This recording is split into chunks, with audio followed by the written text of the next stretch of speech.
Welcome to Moonbeaming, a podcast about lunar living, magic, creativity, tarot, and more. I'm your host, Sarah Faith Gottesdiener, and I'm so honored and excited to be here with you today.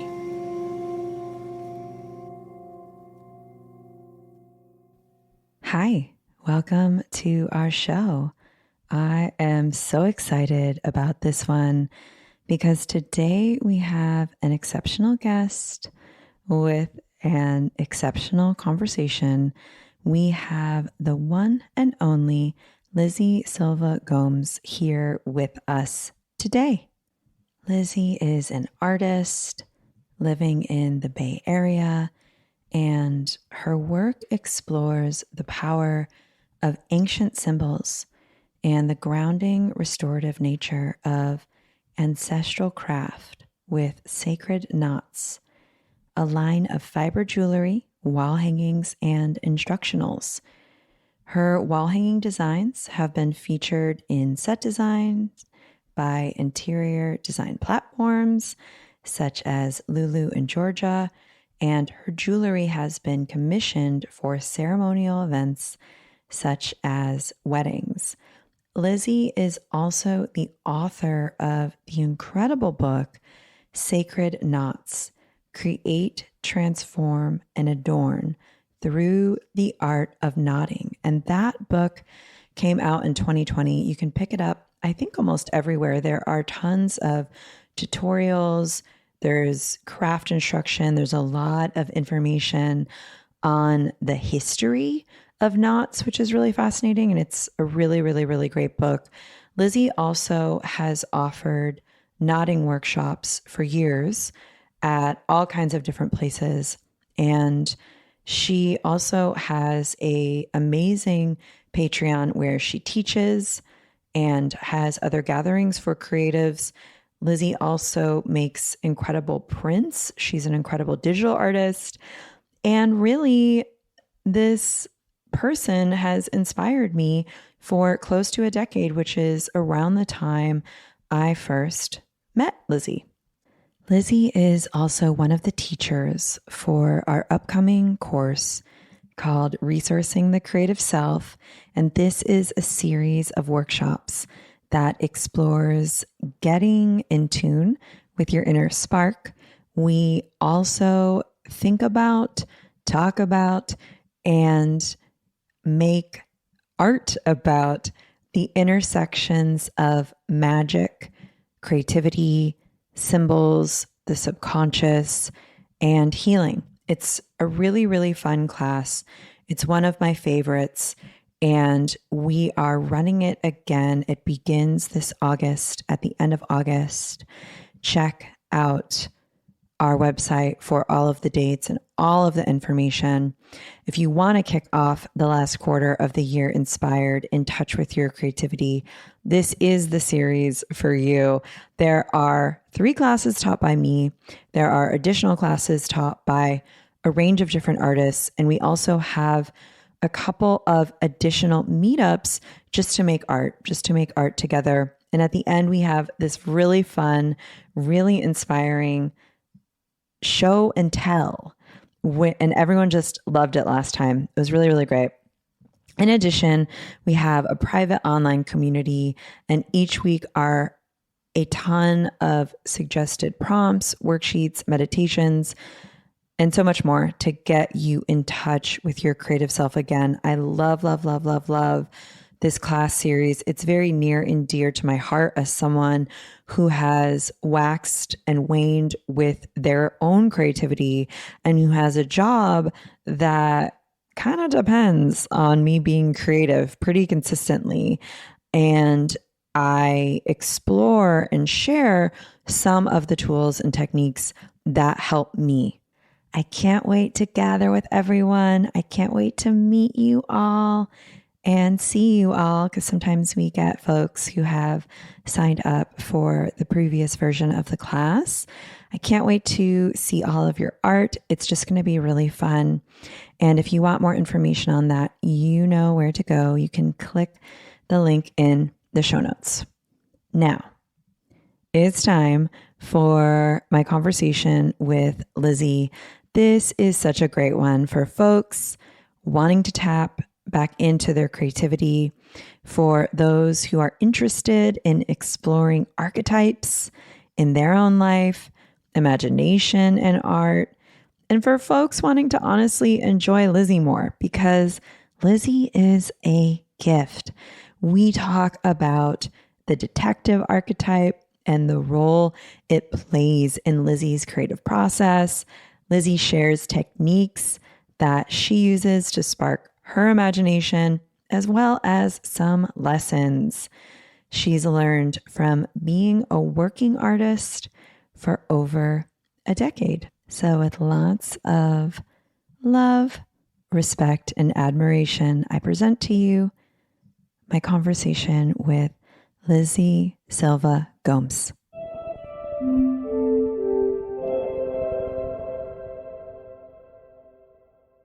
Hello. We've got a special guest here today. We have someone who has inspired me from afar. This person has talent just pouring out of their every perfect pore in their skin, and they are an endless resource of integrity and of creative practice. And I just love their sense of humor and their love of Mariah Carey and their ability to be really soft and gentle, and also never shy away from telling it like it is and being direct. And like that multitude and that multiplicity of what they do and how they show up to their work has inspired me ever since I encountered their work about a decade ago.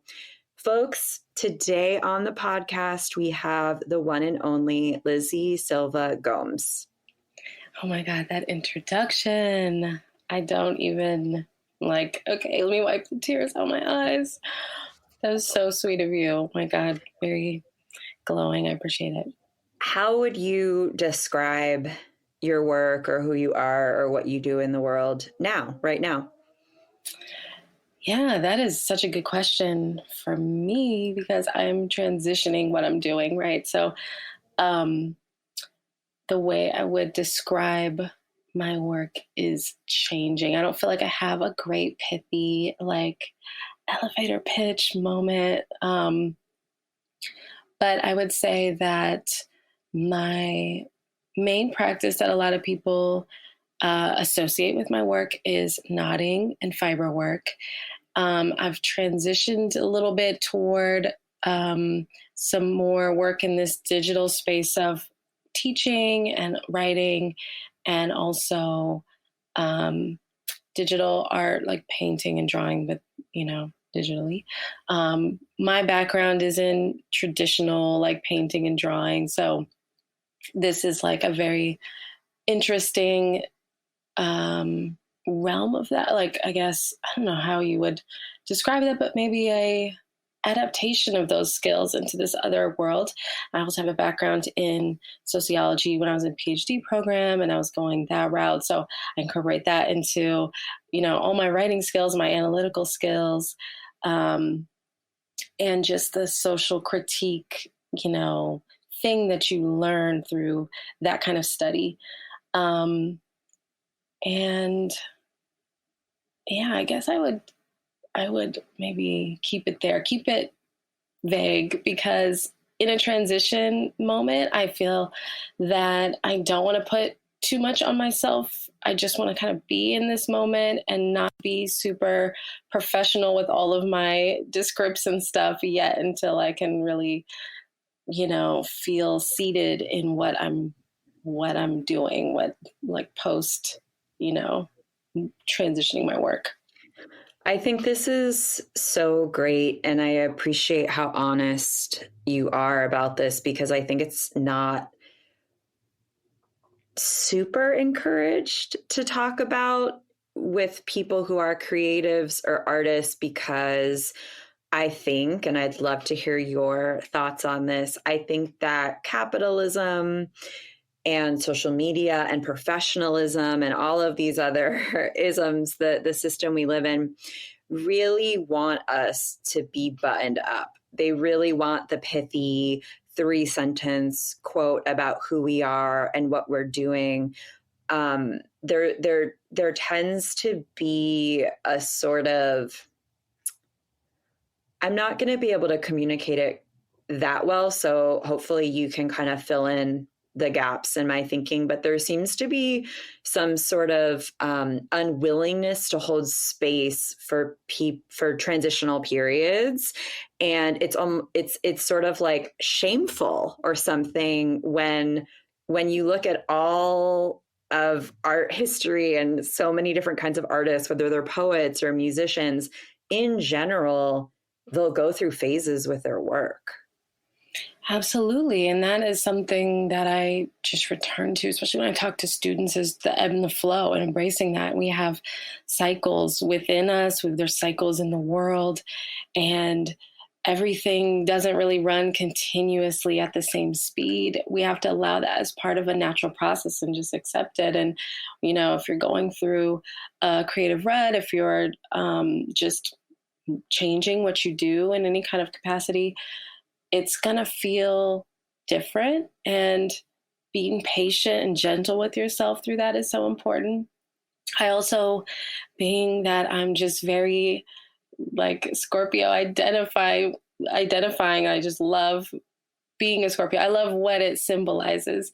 And it's all about the mystery to me. And it's all about being a detective and being investigatory. So I really bring that into my creative practice, that idea of the detective archetype through, fiction, and how that's a lot of times a parallel, a mirror, a metaphor for a creative practice, and diving deep into these unknowns, and really your creative practice being a mirror to your life, right? Because we're very blessed to have this as creative people. And when I use the term creative, I use it in the most inclusive way to include anyone who, you could be an herbalist and you're creative. You could have a small business and be creative with business. You could be creative with anything. So, creativity is something that we can identify with in any medium, right? And we can have any type of creative practice, especially one that's not monetized, that's not professional, that is absolutely a creative practice, if not the most creative practice, right? Something personal you never show anyone. These are all very valid, very important, very aligned creative practices. And I think that,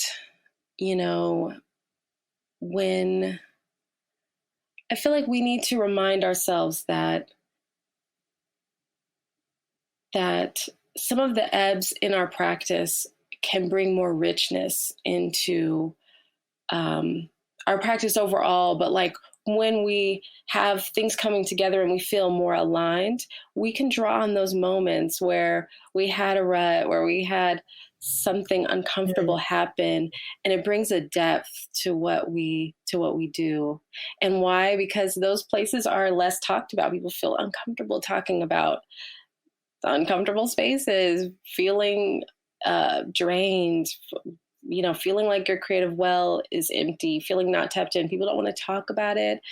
The fact that those spaces are less talked about and are more mysterious, they really invite us to make our own theories and search around and get curious. And then when we do talk about what we've learned, what we discovered, our explorations, and in that depth of those uncomfortable parts, those ebbs and those ruts, we actually have a lot of space, because again, there's not as many people talking about it. If you're focusing on a very mainstream, very popular topic, a lot of people are probably doing it and talking about it, and it's very comfortable, and it's very, that territory has been explored pretty heavily. So when you're going into these spaces that people aren't willing to sink into, and you can get comfortable in the uncomfortable, you have a lot of space there for your own perspectives and imagination and theories and things like that. And I find that really fun. So I've actually, yeah, forgot where we even started with this question, but um, the mystery and the unknown and the unnamed is really important in my creative practice, and I find it really very vast, really rich, really juicy to dive into. So I have a secret joy, I think, again, especially as a Scorpio, like not having a perfect elevator pitch thing, a description of myself, Mm-hmm. keeping it vague. There's something Mm-hmm. very joyful and mischievous about a secret and something unnamed that is just for me. Hmm. I also think that there's this secret power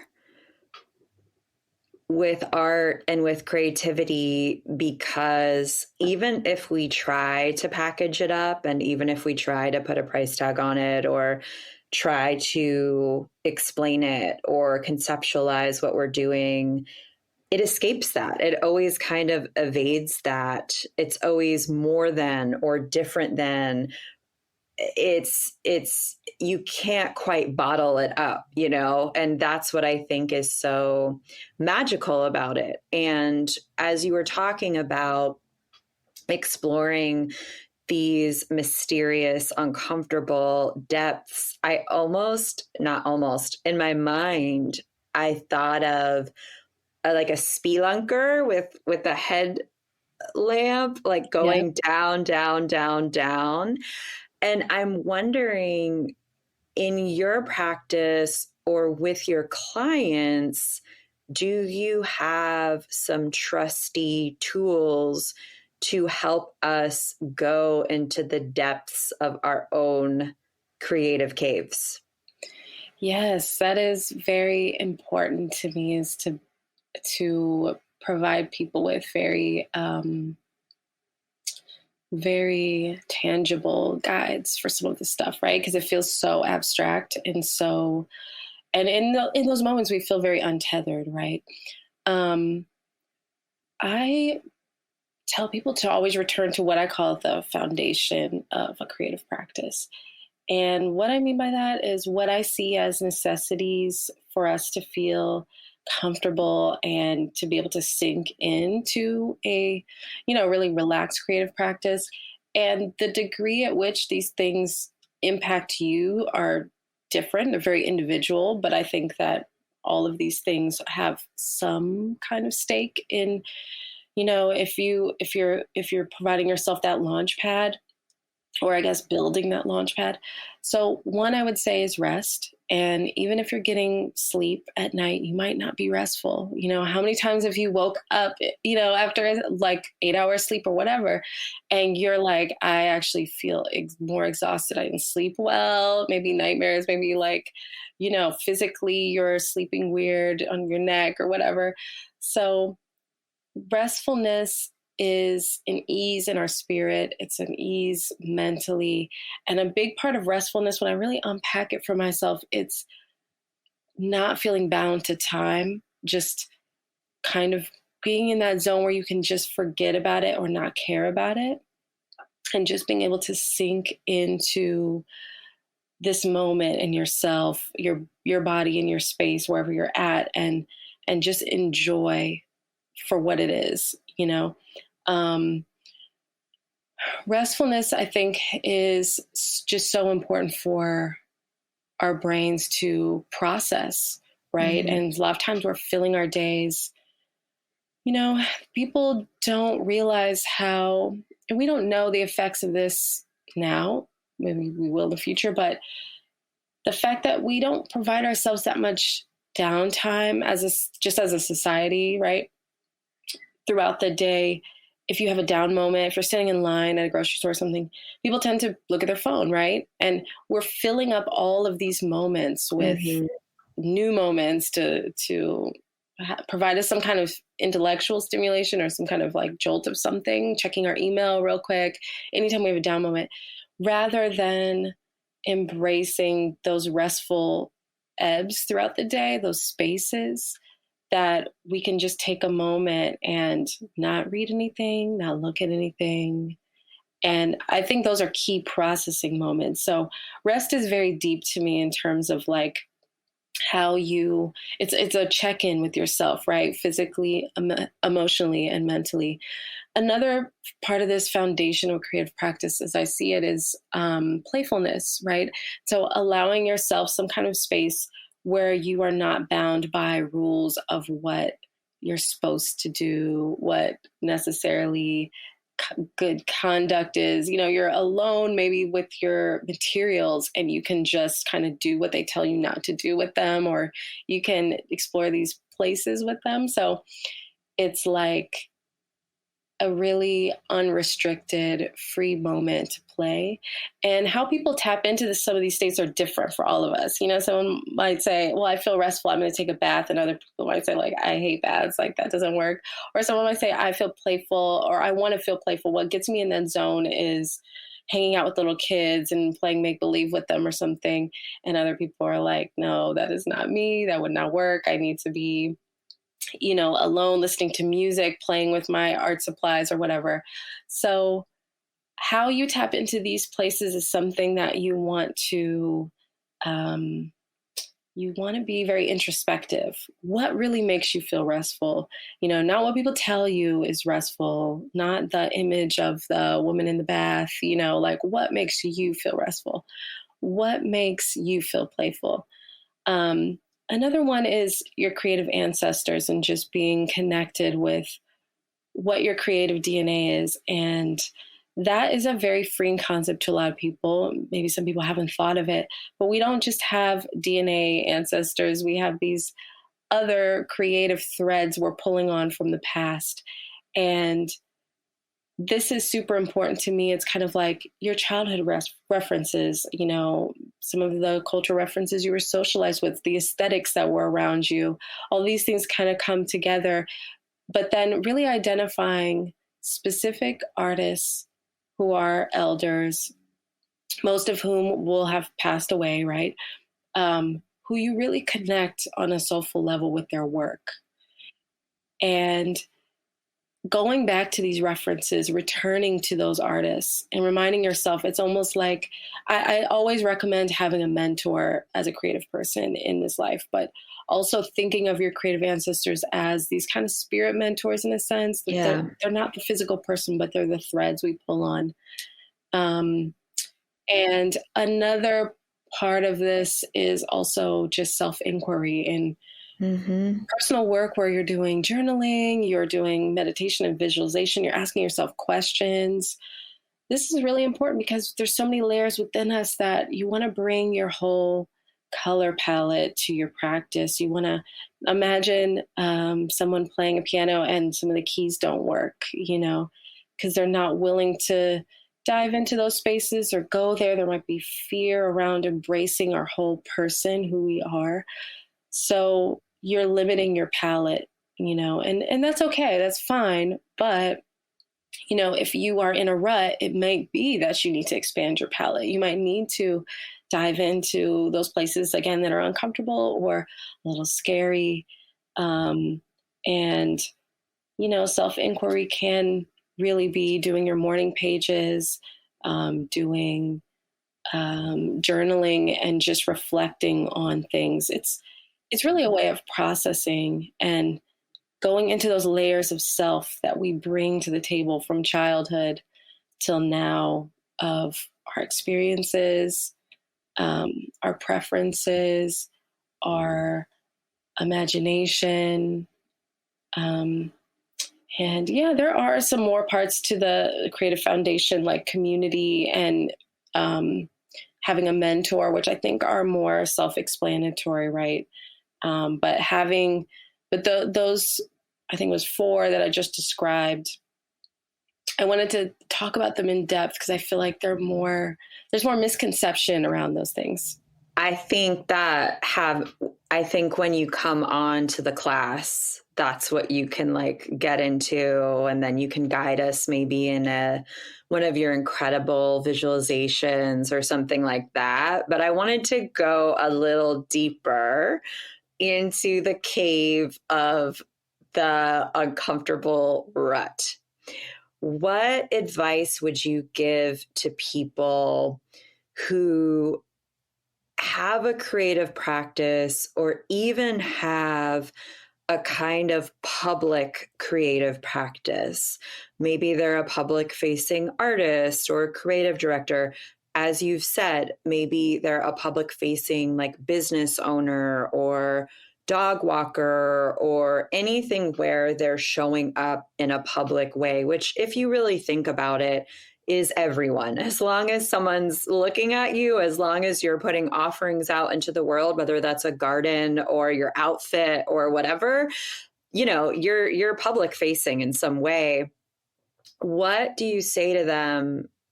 What do you say to the folks who have this public practice that maybe they're bored by or they're not resonating with, and they don't really know how to pivot, or they don't really know how to safely transform in a way that gives them grace?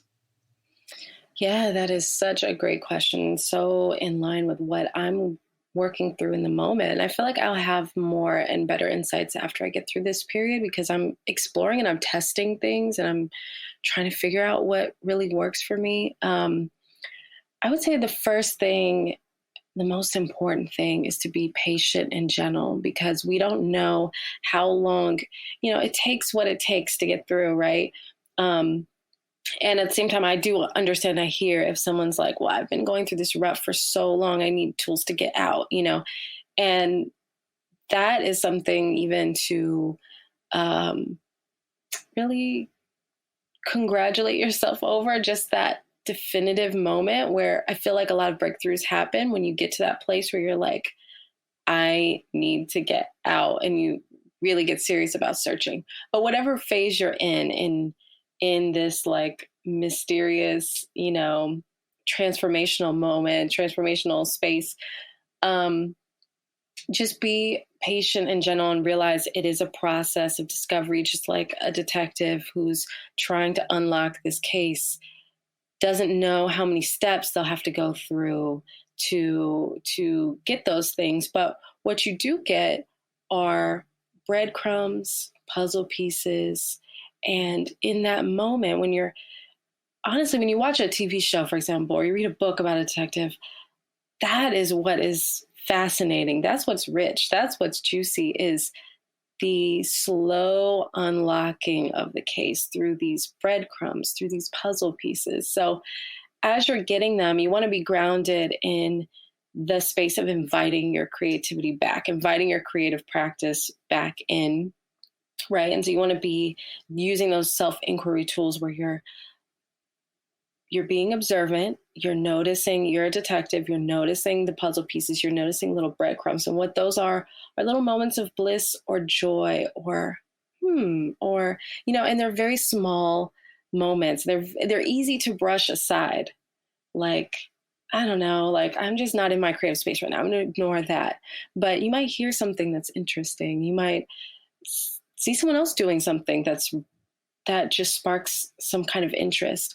What you want to do is just note all of these things down, these little moments of bliss that you might discover, or curiosity, and really go deep into your journal.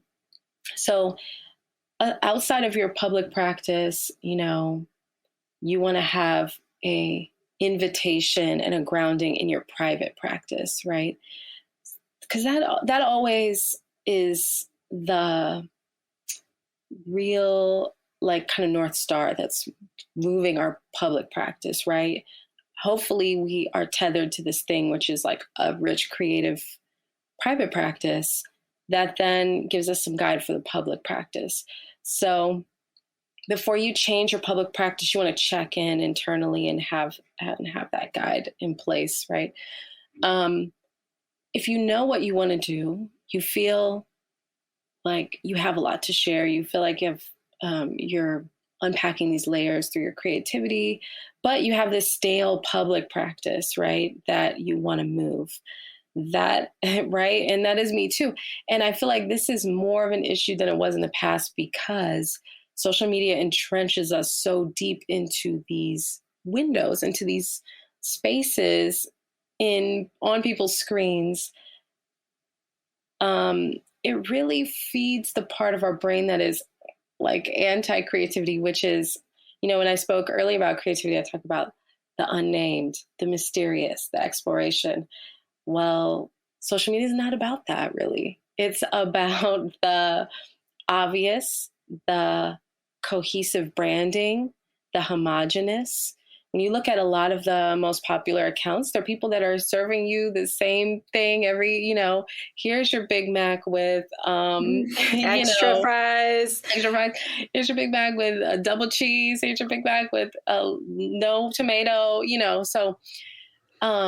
Also, no shade on people who have gotten into a style that they just want to do for 10 years. Like, no, we're not giving any shade, but I'm right with you. It is fine. But all we're saying is the algorithm is in that favor, in their favor.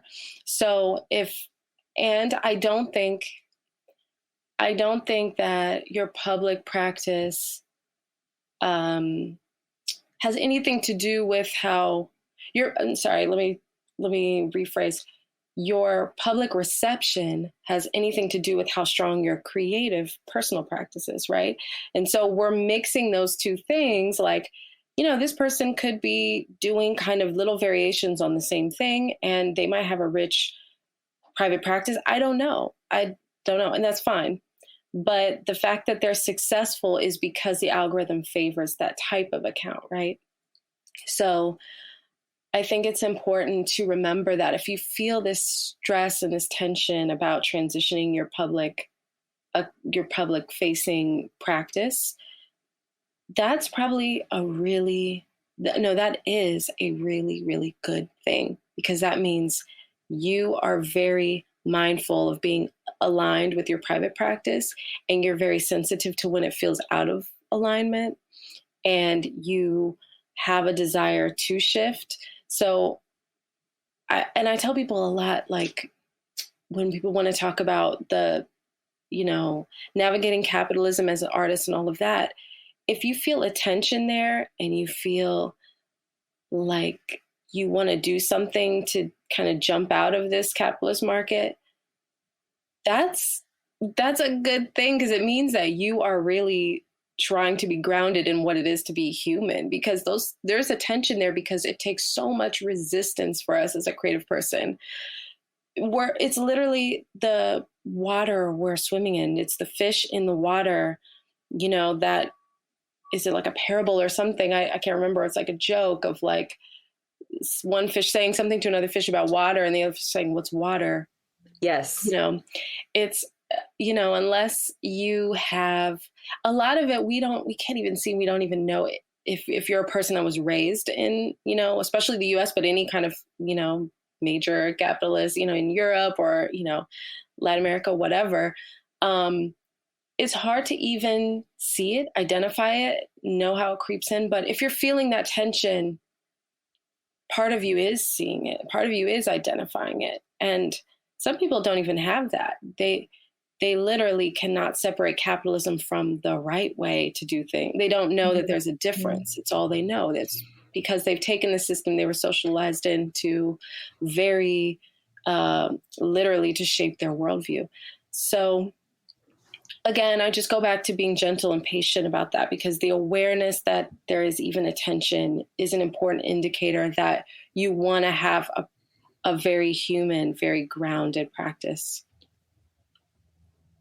I have so many questions to ask you from like that. I'm also seeing our conversation like a mycelium network, where there's like all of these beautiful mushrooms where I'm like, oh, that thing that Lizzie said, I have to ask that.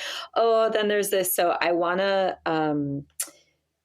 go from what you're saying, if you don't mind. And the first thing I want to ask you is this capitalism piece, not to like, I feel like it's all I talk about in my interviews, but here we are.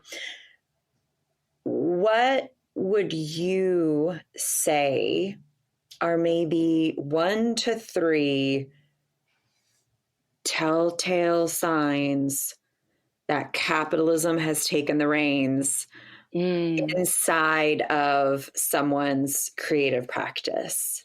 Yeah, this is very Stepford, which is original Stepford is my favorite movie. It's very much like, yeah, when have you become one of the bots, right?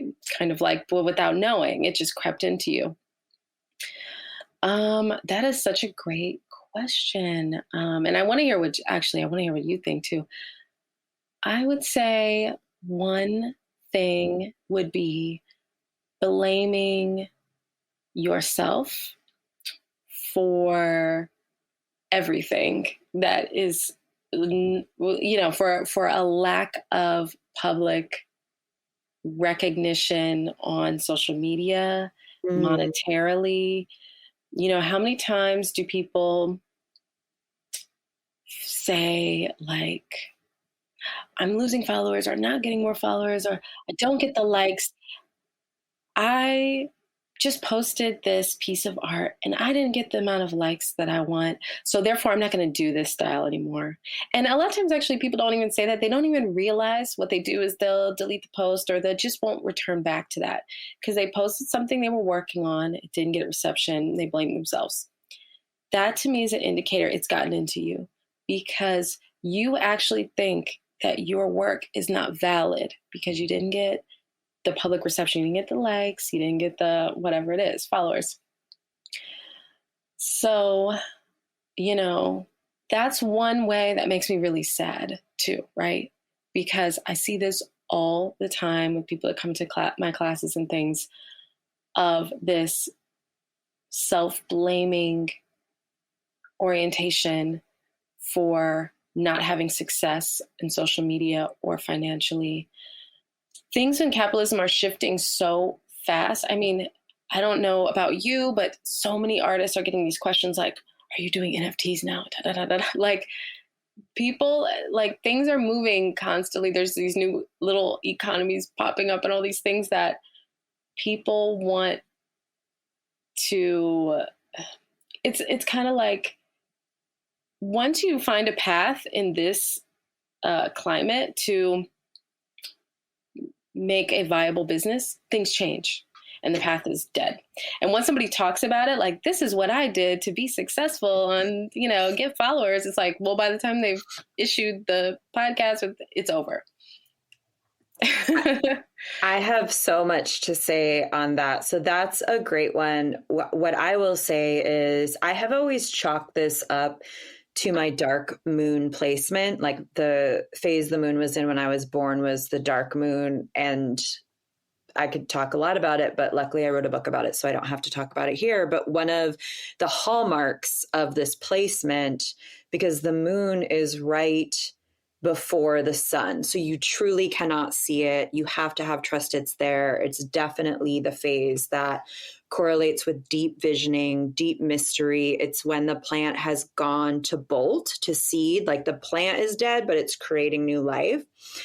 And one thing in my personal life has always been that I'll create something and it will not be financially viable for years. People won't, in quote, get it for years. They will have, they're like, what? And then 2 years later, Forever 21 has ripped it off. 3 years later, everyone has a moon journal. Like, it's like, I personally have always had to be in that space of having to trust my intuitive creativity, even if it doesn't make sense in the market or to anyone else, because it's just a little bit ahead. And being ahead in capitalism generally does not result in money. It generally does not result in popularity. It is actually isolating in a lot of ways because you're like the only one that can see it. And that's a metaphor for the artist. That's a metaphor for the visionary. The visionary is the person who's making the unique thing that only they can make. And people are the emoji, like, huh? Like, so I kind of want to step back into the mushroom the mushroom patch. Mm-hmm. I get out of the mushroom cloud and back into the mushroom patch and talked. And I want to pin also or expand around something you spoke about previously, which is finding these breadcrumbs, like doing this discovery, this detective work in order to find those little moments, in order to find those little sparks, in order to find that next little creative breadcrumb to sort of follow. And I'm wondering if you in your own practice or with your clients have made breadcrumb constellations, because when you were talking about that, I thought of a constellation, like a series of stars in the sky that are these little pinpoints of light that, when put together, when you zoom out, create this larger map that makes a lot more sense than when you're like in it, like cutting the paper or whatever it is. Can you speak a little bit to that? I think the process of collecting those breadcrumbs is kind of, um, you know, it's personal. It depends what format I think really speaks to you in terms of how you like to cull information, how you like to dive into your layers of self. Um, some people might want to do a sketchbook and like not at all write words, right? And some people might find writing very cathartic. For me, I make a delineation between this period of like just collecting and reflecting on, what on your evidence, to use that word of thinking about the detective, but on the information that you've compiled there. So it could be, again, just little drawings and sketches. It could be journal like entries or whatever. I think that it's really important to keep all of this in one space, this processing, collecting information on yourself. So if that does mean like one journal, like it's all going in the journal, or it's all going in the sketchbook, or it's all going in this file cabinet or this like drawer or something. And knowing that you don't have to necessarily have a conclusion, or this is an ongoing process, right? So you can just write or just draw and meditate and reflect a little bit on the past and move on with your day, right? You're doing these little things in little moments, little breadcrumbs. Maybe you have a morning practice, again, with morning pages. Speaking of the work of Julia Cameron, right? That's her name. Mm-hmm. I wrote The Artist's Way. Or you might have a nighttime practice where it's a before bed, diary type of situation. Whatever it is, it doesn't have to be a huge thing, right? It could just be you're taking 10 minutes, 20 minutes, whatever. And then you can have moments where maybe after a month, you want to just take an hour to go back and look through and reflect. And, so in a sense, it is like being that, I'm thinking of that meme of that conspiracy theorist that has all of the, the sticky notes and then the like strings tying together the different things. And it's this whole web. And doing that too, as another format of making a board, like a vision board style thing where you're like putting up things that you find clues, is really important. I left that one out because that is a more aligned type of vision board to have for your practice, where anything that just excites you, it could be a little scrap of fabric with just some color on it. Yep. And you don't know how it ties in. That's right. It's okay. Just pin it to the board. A little article. You have no idea. It has nothing to do with anything, but it excites you so much. Just pin it to the board. It's about a dinosaur and you're just like, what? Okay. Exactly. Yes. And then later you might, once you fill up the board, you can take some time with it and you might be able to draw connections like, oh, I see the deeper theme in all of these things. I see why I put them up there. But in the moment when you're pinning things, you may not know. So, yeah. You are going to be speaking to a class I'm having next month, and you're going to be speaking more about foundations of a creative practice, like grounding the self in a creative, sustainable practice. And you'll probably be leading us in one or maybe two exercises with all of that. So if folks want to get into that more, they can join the class, and they can also, we're going to put all of your links everywhere else. Before I let you go, I just wanted to ask you one last question, if that's okay. The other thing I want to say is, I had 10 to 12 questions I didn't get to ask you, and there are so many other things I wanted to get into. I hope at some point you can come back on and be a guest, because you're just like so brilliant, and there's so much more to get into that we haven't even broached, that I know would be really generative and useful for folks. And this has already been such a generative conversation. So I thank you for that. The last question I have for you is a question I've been asking my friends lately. And that is, can you remember a moment or an experience in your life?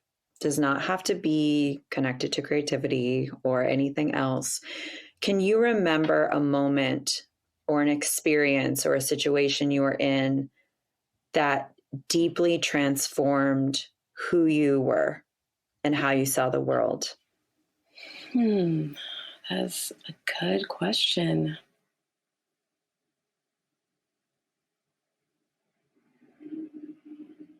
Wow. I might need a second to think about this. A moment deeply transformed how I saw the world. I'm going to pick. There's just so many different layers to that, because I don't want to, I just, in this moment, I don't want to pick anything heavy. I don't want to pick anything too, like, the terror, like, yeah, right. Instantly, I'm thinking like the terrors in the world. Right. Yeah, like, this is go very therapy really quick. Classic Scorpio in response. You're like, well, I saw this thing I couldn't unsee in this alley when I was 8 years old, and then it made me realize that we're all going to die. Exactly. But I think this is very in line with our conversation in terms of the mystery and the investigation, which is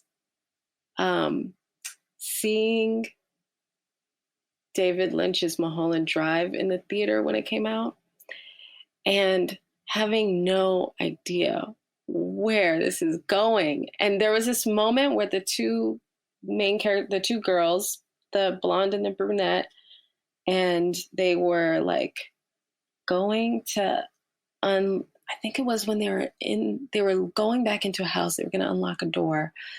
And I just remember just feeling, and I've only felt this feeling maybe a handful of times watching movies, less than 10 times for sure. The most magical feeling of like, I have no idea what is happening, but I'm here and I'm so here for it. And we're going down these rabbit holes, right? And that is life in every turn, right? We're always like going down these new rabbit holes and things. And so I feel like it gave me this awareness of what you can do with art, for one, which is doing something so weird. People aren't going to understand what it is. You know, you're taking people into this dark space that, you know, people don't know where they're going, but they want to go. They're here for it. And also, what was that? My other point. I just lost my train of thought. What you can do with art was one facet of it.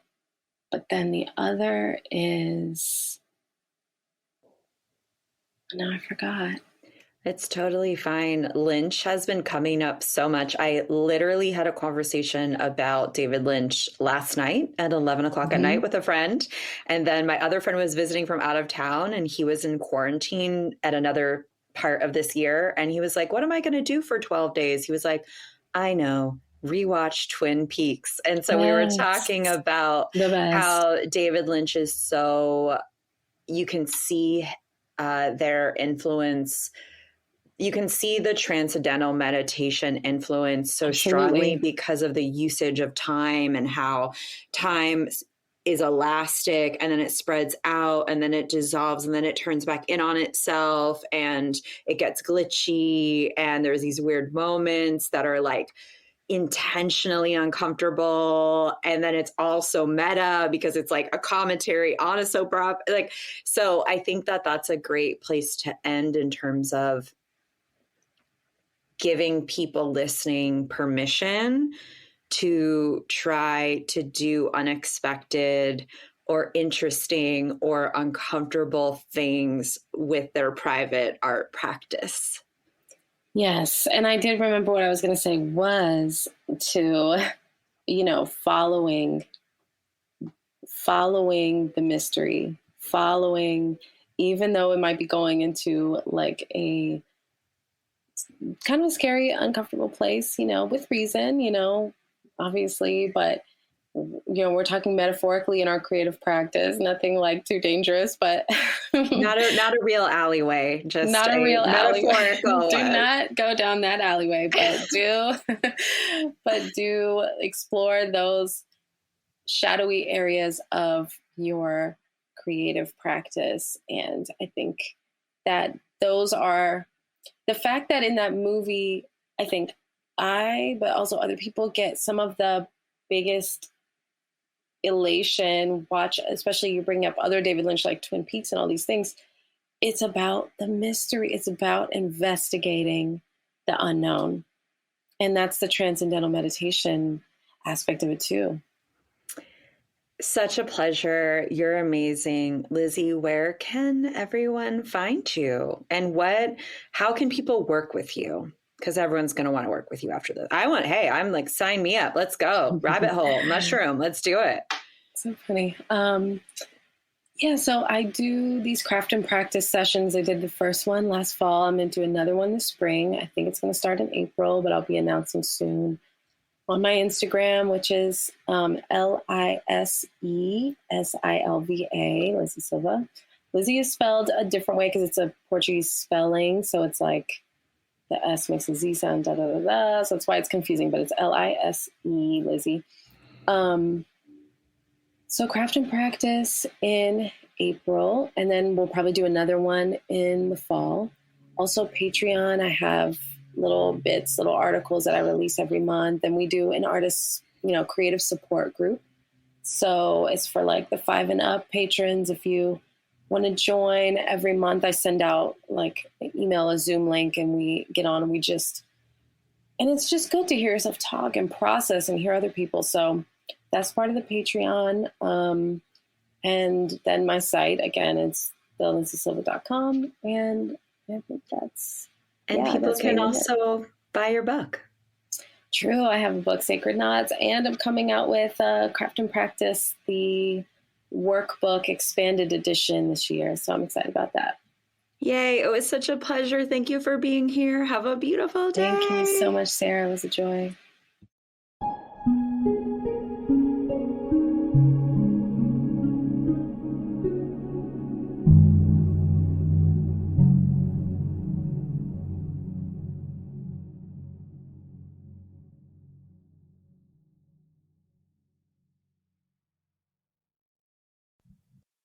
Okay, that's our show for the week.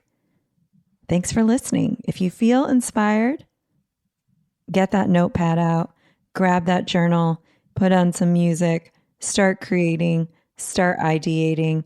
And if you want more, sign up for Resourcing the Creative Self to keep that artistic flow a-flowing. Until soon, I will be back with you really soon, sending you so much love. Be good to yourselves and one another. Bye for now. Moon Beaming is brought to you by the Moon Studio. It is created and hosted by me, Sarah Faith Gottesdiener. It is edited by Rose Blakelock with a lot of additional help from Hazel Frew. It is supported by our beautiful patrons, which you can join over at patreon.com, The Moon Studio. If you would like to further support the podcast, you can sign up for a sponsorship.